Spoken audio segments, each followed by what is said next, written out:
दादा दादा दादा तुम्ही दोन राष्ट्रवादी एकत्र दादा दादा दादा तुम्ही आणि साहेब एकत्र येणार आहात का? दादा तुम्ही आणि साहेब आगामी महापालिका इलेक्शनच्या दृष्टीने एकत्र येणार आहात का? कारण की सातत्याने सारखी चर्चा होती त्यावर. त्याच्यामध्ये आम्ही महाविकास आघाडीत एकत्र काम करत होतो 15 वर्ष काँग्रेसच्या बरोबर. त्यावेळेस आम्ही हा सगळा अधिकार त्या त्या जिल्ह्यांना द्यायचो.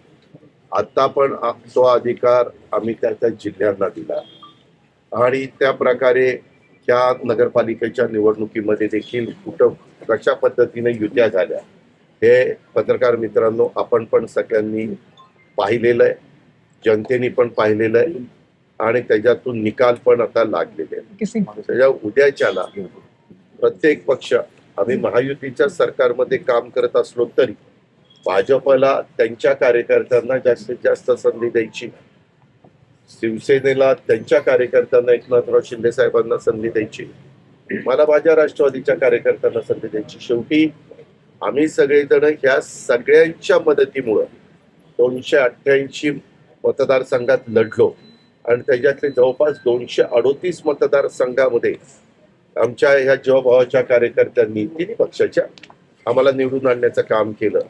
पण त्या कार्यकर्त्याला पण संधी मिळाली पाहिजे. त्याच्यामुळं नगरपालिकेमध्ये देखील तशा प्रकारचा प्रयत्न झाला. अनेक ठिकाणी आम्ही एकमेकांच्या विरोधामध्ये देखील लढलो आणि महानगरपालिका देखील 29 आहे. प्रत्येकाला वाटतं आपल्या विचारात महापौर व्हावा आणि तशा प्रकारचे प्रयत्न सर्वांचे. तिथली राजकीय परिस्थिती कशी उद्भवते त्या पद्धतीनं तिथले निर्णय हे तिथले जिल्हाध्यक्ष घेतील. त्यांचं म्हणणं आहे की दोन्ही राष्ट्रवादीने एकत्र लढावं.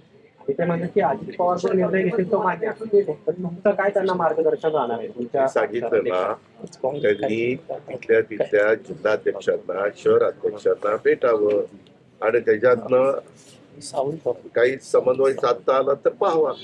पण तुम्ही सकारात्मक आहात. चिन्ह तुम्ही सकारात्मक आहात.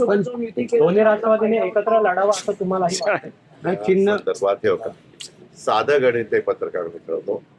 मताची विभागणी झाल्यानंतर निवडून येलेल्या उमेदवाराला अडचण येते. तीच मताची विभागणी होऊन नाही दिली तर त्यांना निवडून यायला सोपं जातं. बरोबर. तर तिथले शहर अध्यक्ष जिल्हाध्यक्ष निर्णय घेतील. पण दादा पुण्यामध्ये हे होईल का? पुण्यामध्ये दादा पुण्यामध्ये होईल का? पुण्यात काय अपेक्षित आहे दादा? गटाचे जे अध्यक्ष आहेत म्हणजे सातत्याने विरोध करताना दिसत आहेत, नको म्हणून अजितदादांसोबत नुकसान होईल. प्रशांत तुमच्यावर जास्त प्रेम आहे. प्रशांत जगताप प्रत्येकाला स्वतःच मत मांडण्याचा अधिकार असतो, तसं ते मांडताय. पण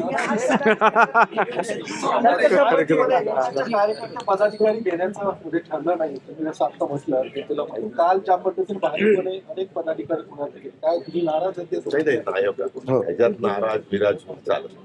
दादा सुरुवात कुणी जर केली तर दुसराही गप्प बसत नाही असं म्हटलं जातं. दादा तुम्ही म्हणताय मैत्रीपूर्वक लढत आहे. दादा इशारा देताय दादा. दादा हा इशारा आहे दादा तुम्ही